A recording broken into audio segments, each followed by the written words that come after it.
Ini siapa lah nih?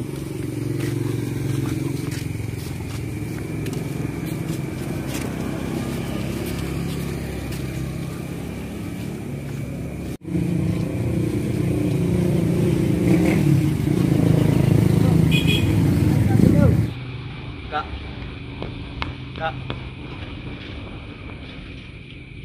numpang nanya kak, ini daerah mana kak? Dari mana nih kak?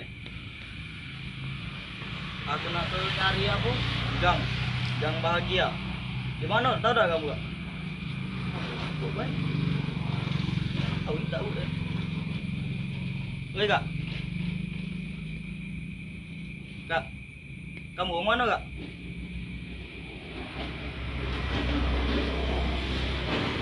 Kamu sini bukan kamu nih? Iya kak? Oi, kamu sini bukan? Ya. Ya. Waduh.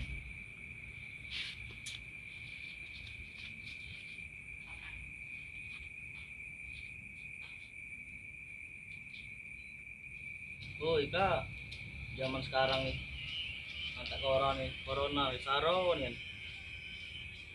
Mano, nyari alamat lagi saro nih, mana nih kak? Nanya uang nih saro. Nak mana lagi aku nih nanya nih, nyari uang, hari ledalu lo nih. Hai. Oi kak. Kakak nih. Apa ya?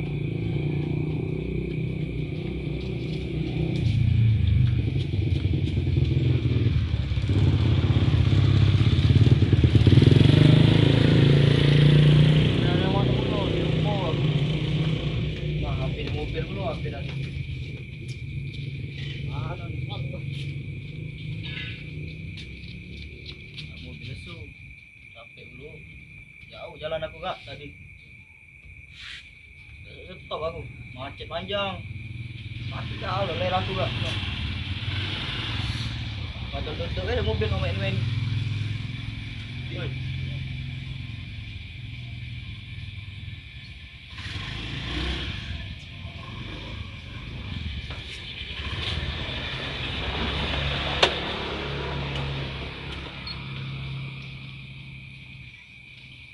Balik malam.